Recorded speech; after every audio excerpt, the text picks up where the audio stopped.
মৰমৰ নৱমমান শ্ৰেণীৰ ছাত্ৰ ছাত্ৰীসকল, আজি আমি এক্সাৰসাইজ 2.1 আৰম্ভ কৰিছোঁ। চেপ্টাৰ 2 তাৰ মানে সেকেন্ড চেপ্টাৰৰ এক্সাৰসাইজ 2.1। কোৱেশ্চন নম্বৰ 1ত কি দিছে? তলৰ কোনকেইটা ৰাশি এটা চলকযুক্ত বহুপদ আৰু কোনটো নহয়? তোমাৰ উত্তৰত যুক্তি দিয়া। উত্তৰত লিখিব লাগিব, যুক্তিও দিব লাগিব।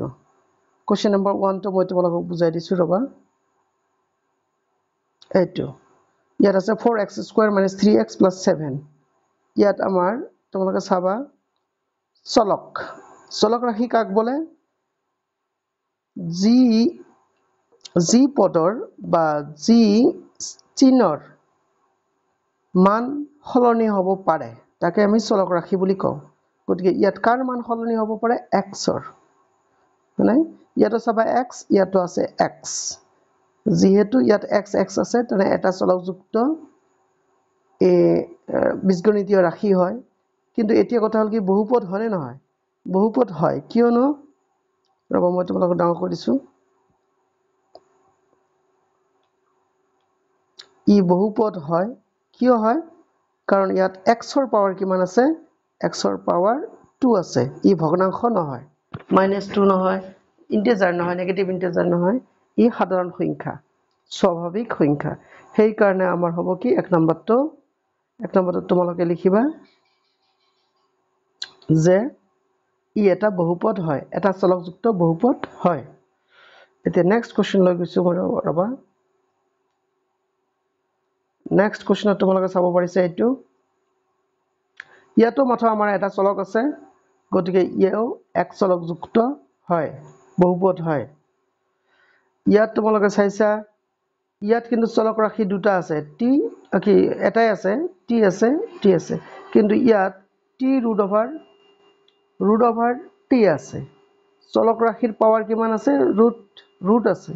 তাৰ মানে কি, এই √টিক তোমালোকে কেনেকৈ লিখিবা? t⁴ লিখিব পাৰা। যিহেতু আমাৰ টিৰ পাৱাৰ এটা ভগ্নাংশ, গতিকে আমাৰ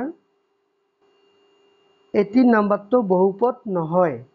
বহুপদ যদি নহয় তেনেহ'লে এক চলক দুই চলক বিশিষ্ট হোৱাৰ কোনো কুৱেশ্যনে নাহে। তেনেহ'লে তোমালোকে এনেকৈ লিখিলা। তাৰপিছত এইটো চোৱা, তোমালোকে 4 নম্বৰটোত ইয়াত y + 2/y এইটো আছে নহয়, মই তোমালোকক বুজাই দিছোঁ ৰবা। y + 2/y ইয়াক আমি কেনেকৈ লিখিব পাৰোঁ? Equal to y + 2 × y⁻1। তাৰ মানে কি হ'ল, আমাৰ y মানে চলকৰ পাৱাৰ ঘাত কিমান হ'ল? -1, যিটো স্বাভাৱিক সংখ্যা নহয়। গতিকে আমাৰ এই 4 নম্বৰটো এইটো বহুপদ ৰাশি নহয়, এক চলকযুক্ত বহুপদ ৰাশি নহয়। এইবাৰ তোমালোকে চাইছা, ইয়াত চলক ৰাশি কেইটা আছে? 3টা আছে, x, y, z। গতিকে ইও এক চলকযুক্ত বহুপদ ৰাশি নহয়। এইটো শেষ হ'ল। এতিয়া কুৱেশ্যন নম্বৰ 2 কি কৈছে বাৰু তোমালোকে চোৱা। কুৱেশ্যন নম্বৰ 2 দিছে, তলৰ প্ৰতিটোৰে x² সহগ লিখা। মানে x², কিন্তু এইবাৰ তোমালোকে ইয়াত চাইছা, ইয়াত x² আছে, x² সন্মুখত একো নাই মানে 1 আছে, হয়? তেনেহ'লে তোমালোকে এইটো লিখিবা, x² সহগ কিমান হ'ব? 1 হ'ব। গ'ল। নেক্সট এইটোত তোমালোকে চাবা 2 - x²।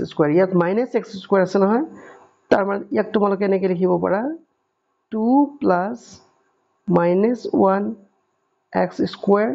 + x³ এনেকৈ এইটোক লিখিব পাৰা। এতিয়া তোমালোকে চাইছা, x² সন্মুখত কি আছে? -1। গতিকে ইয়াত তোমালোকে লিখিবা এনচাৰ -1। নেক্সট ইয়াতো তোমালোকে চাব পাৰিছা, x² সন্মুখত কি আছে?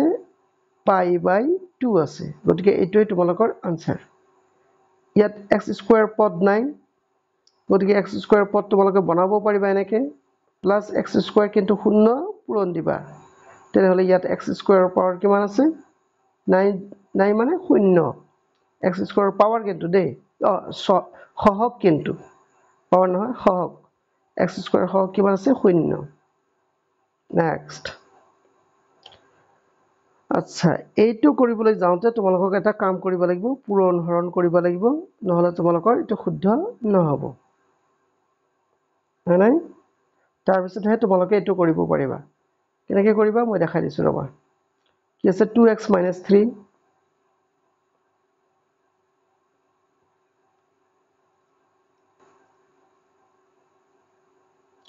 2x - 3 whole into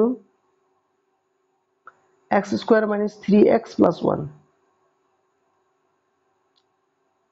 x square minus 3x plus 1 এইটো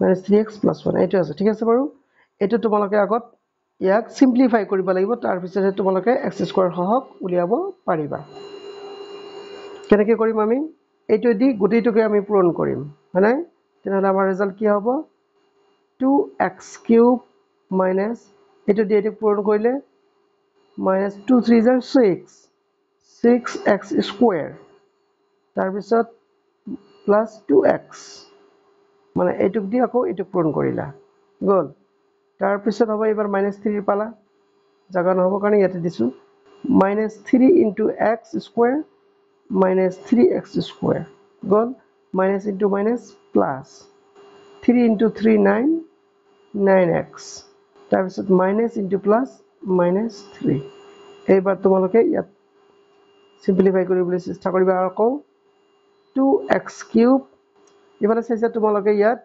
-6 square আৰু ইয়াত -3x square আছে গতিকে তোমালোকে কি লিখিবা -9x square তাৰপিছত ইয়াত কি আছে তোমালোকৰ +2x + 9x তেনেহ'লে লিখিবা +11x - 3 লাষ্টত হৈ গ'ল এতিয়া তোমালোকে লক্ষ্য কৰিব এইটো আৰু তোমালোকে আৰু এবাৰ লিখিব পাৰা এনেকে 2x cube plus -9x square plus 11x - 3 এইটো তোমালোকে লিখিলা নহয় এইবাৰ তোমালোকে চাব পাৰিছা নিশ্চয় যে আমাৰ x square যে আছে ইয়াৰ সহগ কিমান -9 এইটো হ'ব তোমালোকৰ answer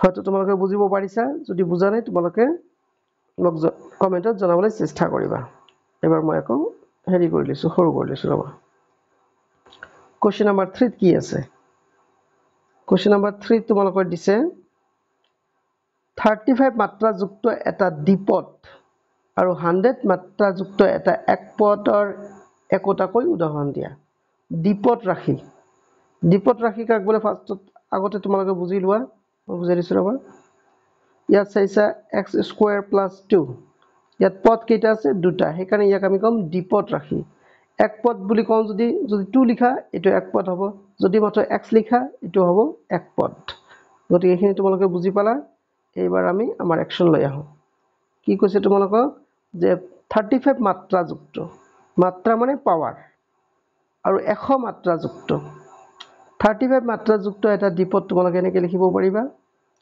x to the power 35 plus 3 লিখিলা হৈ গ'ল 35 মাত্ৰাযুক্ত দ্বীপত ৰাশি আনহাতে কৈছে তোমালোকক 100 মাত্ৰাযুক্ত এটা একপদ ৰাশি simply লিখিলা y to the power 100 হৈ গ'ল এইটো আনসাৰ এতিয়া নেক্সট কি আছিল তোমালোকৰ তলৰ ৰৈখিক দ্বিঘাত আৰু ত্ৰিঘাত বহুপদবোৰ শ্ৰেণী বিভাজন কৰা ৰৈখিক এটা মই তোমালোকক বুজাই দিছো ৰৈখিক কি আৰু দ্বিঘাত ত্ৰিঘাত এইটো হ'ব তোমালোকৰ দ্বিঘাত কিয় দ্বিঘাত কাৰণ ইয়াত x ৰ হাইয়েষ্ট পাৱাৰ কিমান আছে 2 আছে এইটো হ'ব তোমালোকৰ ত্ৰিঘাত x ৰ হাইয়েষ্ট পাৱাৰ 3 সেইকাৰণে ত্ৰিঘাত 3 মানে 3 তাৰপিছত এইটো কি হ'ব তোমালোকৰ নিশ্চয় দ্বিঘাত y ৰ হাইয়েষ্ট পাৱাৰ কিমান আছে 2 আছে এইটো এইটো হ'ব তোমালোকৰ x ৰ হাইয়েষ্ট পাৱাৰ কিমান আছে 1 x ৰ হাইয়েষ্ট পাৱাৰ যদি 1 থাকে এটোক আমি কওঁ ৰৈখিক